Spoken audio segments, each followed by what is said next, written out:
ሰላም ጤና ይስጥልኝ ውድ የሐሴት ስፖርት አድማጮች፣ በዛሬው የስፖርት መረጃችን አዳዲስና የተጠናቀቁ የዝውውር ዜናዎችን ጨምሮ ሌሎች አጫጭር ስፖርታዊ መረጃዎችን ይዤ ቀርቤያለሁ። በስፋት የማስደምጣችኋል። አብራችሁ ይቆዩ።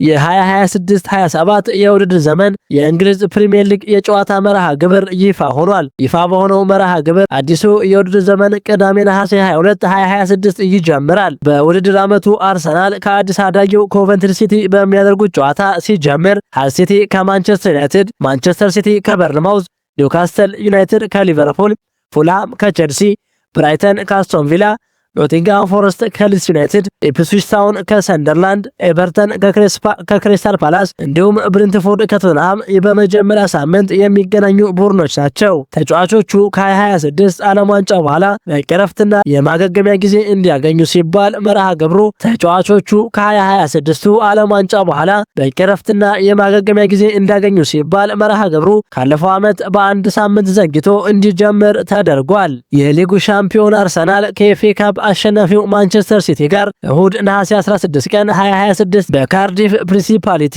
ስታዲየም ይጫወታል። የውድድር ዓመቱ እሁድ ግንቦት 30 ቀን 2027 በተመሳሳይ ሰዓት በሚደረጉ 10 የመጨረሻ ሳምንት ጨዋታዎች ይጠናቀቃል። የክረምቱ የዝውውር መስኮት ሰኔ 15 የተከፈተ ሲሆን መስከረም 1 2026 ይዘጋል። የበጋው የዝውውር መስኮት ደግሞ ከጥር 1 እስከ የካቲት 1 2027 ድረስ ክፍት ሆኖ ይቆያል።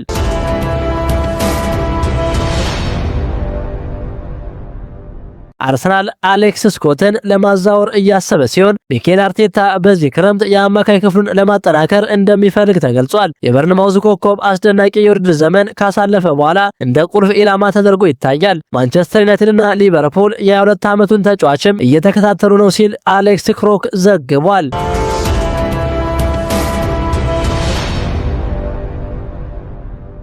አርቢ ላይፕዚግ ከሊቨርፑል የቀረበለትን የ100 ሚሊዮን ዩሮ ጥያቄ ውድቅ አድርጎታል። ላይፕዚጎች ተጫዋቹን ለማቆየት አሁንም እየሞከሩ በመሆኑ ከ100 ሚሊዮን ዩሮ በላይ ይፈልጋሉ። በአሁኑ ሰዓት በተጫዋቹ የዓለም ዋንጫ ብቃት ላይ ተመስርቶ 120 ሚሊዮን ዩሮ መፍትሄ ሊሆን ይችላል ብለው በማሰብ ፒኤስጂና ሌሎች ክለቦችም ፉክክሩን ይቀላቀላሉ ብሎ ይጠብቃል ሲል ፋብሪዚዮ ሮማኖ ዘግቧል።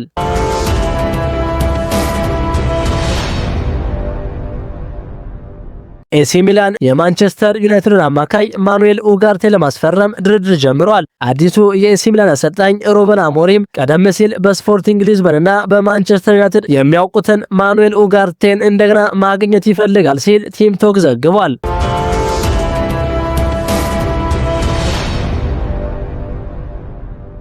አርሰናል ቪክቶር ዩኬሬሽን በመቀያየርና 50 ሚሊዮን ዩሮ በመክፈል ጁሊያን አልቫሬዝን ከአትሌቲኮ ማድሪድ ለመግዛት ከስምምነት መድረሱን ፉትቦል 365 ዘግቧል። ዘገባው ይፋ እንዳደረገው ከሆነ አትሌቲኮ ማድሪድ አልቫሬዝን በ50 ሚሊዮን ዩሮ ለአርሰናል ለመሸጥ ሙሉ በሙሉ ተስማምቷል። በስምምነቱ መሰረት የስዊድኑ አጥቂ ቪክቶር ዩኬሬሽ ከአርሰናል ወደ ስፔኑ ክለብ አትሌቲኮ ማድሪድ ያመራል። አርሰናልና አትሌቲኮ ማድሪድ ስምምነት ላይ ቢደርሱም አርጀንቲናዊ አጥቂ ጁሊያን አልቫሬዝ ግን አሁንም ፍላጎቱ ወደ ባርሴሎና መዘዋወር እንደሆነ እየገለጸ ይገኛል።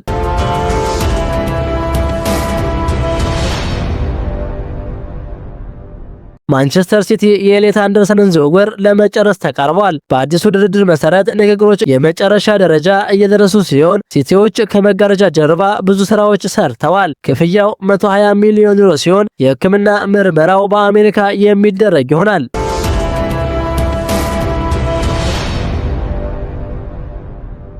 ሊንድሮ ትሮሳርድ በዚህ ክረምት አርሰናልን ለመልቀቅ ዝግጁ ሲሆን አስቶን ቪላ ደግሞ ተመራጭ መዳረሻው ነው። ቤልጂየማዊው የክፍ ተጫዋች የውሉ የመጨረሻ ዓመት ላይ እየደረሰ ሲሆን አርሰናል በ2027 በነፃ ከማጣት ይልቅ ሽያጩን ለማጽደቅ ተዘጋጅቷል። አስቶን ቪላ የትሮሳርድን ልምድና ሁለገብነት ያደንቃል። ቤስኪታሽም እንዲሁም አነጋግሯል። አርሰናል ለ31 ዓመቱ ተጫዋች ወደ 17.3 ሚሊዮን ፓውንድ እንደሚፈልግ ፉትቦል ኢንሳይደር ዘግቧል።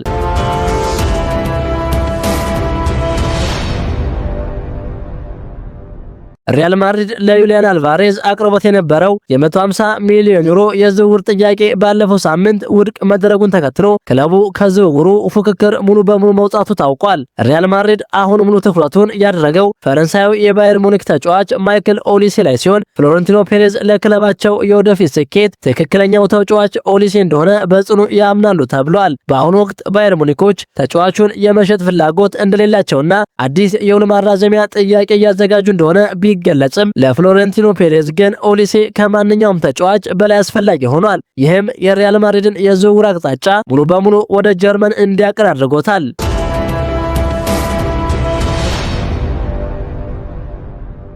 ክቡራን የሐሴት ስፖርት አድማጮች የዛሬው የስፖርት መረጃችን ይህንን ይመስል ነበር።